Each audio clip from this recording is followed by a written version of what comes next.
بسم الله الرحمن الرحيم، والصلاة والسلام على سيد الأولين والآخرين سيدنا محمد وعلى آل بيته الطيبين الطاهرين وعلى صحابته الغر الميامين. أما بعد، أحبة الحبيب صلى الله عليه وسلم، نقدم لكم أعزائي المشاهدين وأحبتي في الله هذا الفيديو في فضل وأسرار سورة الضحى، إذ يقول الله سبحانه وتعالى: بسم الله الرحمن الرحيم: والضحى والليل إذا سجى ما ودعك ربك وما قلى وللآخرة خير لك من الأولى ولسوف يعطيك ربك فترضى ألم يجدك يتيما فآوى ووجدك ضالا فهدى ووجدك عائلا فأغنى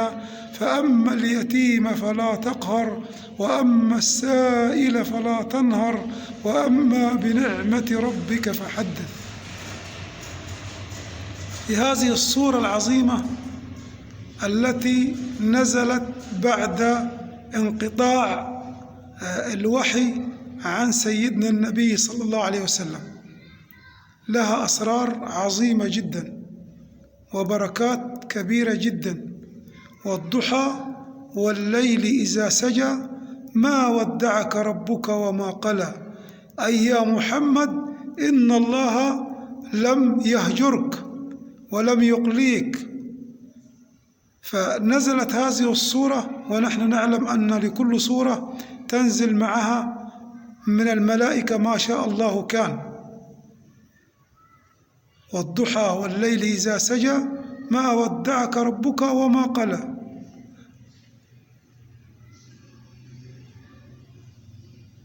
تمام، إلى إيه؟ إلى ولسوف يعطيك ربك فترضى. والضحى والليل إذا سجى ما ودعك ربك وما قلى وللآخرة خير لك من الأولى ولسوف يعطيك ربك فترضى ألم يجدك يتيما فآوى ووجدك ضالا فهدى ووجدك عائلا فأغنى فأما اليتيم فلا تقهر وأما السائل فلا تنهر وأما بنعمة ربك فحدث.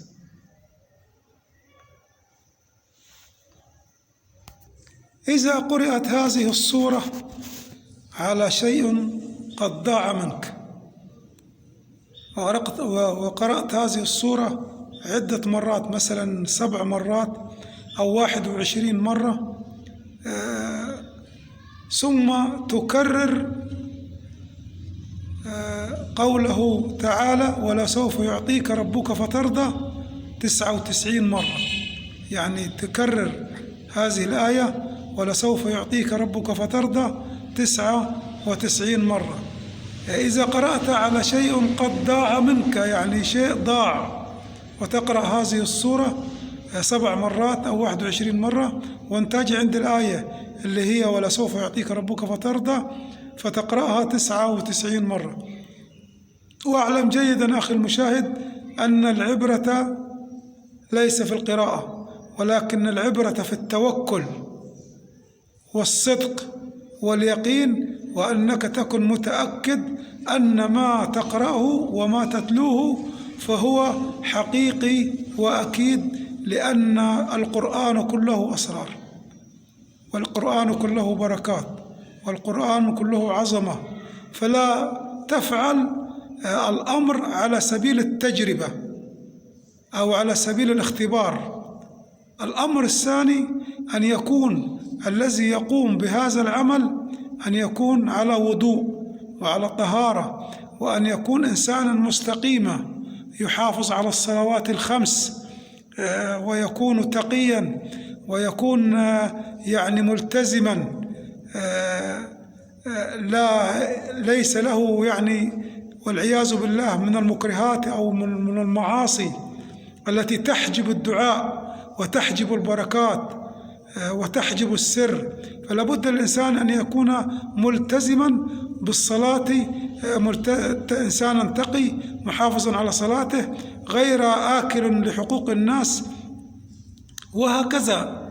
حتى إذا فعل هذا الأمر وقرأ شيئا من القرآن على سبيل مثلا أي شيء يتقبل الله منه تعالى. وإذا قرأت هذه السورة بهذه الصفات أيضا على مريض بنية الشفاء، كان عنده صداع، كان عنده تعب في البطن، كان عنده أي شيء بنية الشفاء، وكان الذي يقرأها على طهارة وإنسان متوكل على الله وعلى يقين وعلى عقيدة أنها تشفيه يشفى بإذن الله. هذه الصورة لها من البركات الكثير والكثير، ولكن نحن لا نحب أن نطيل عليكم حتى تكون الفائدة يعني محدودة، ويكون الفيديو قصير حتى لا يكلف على الناس الكثير. جزاكم الله خيرا وبارك فيكم وعفى الله عنا وعنكم، وارزقنا وإياكم بحسن الخاتمة.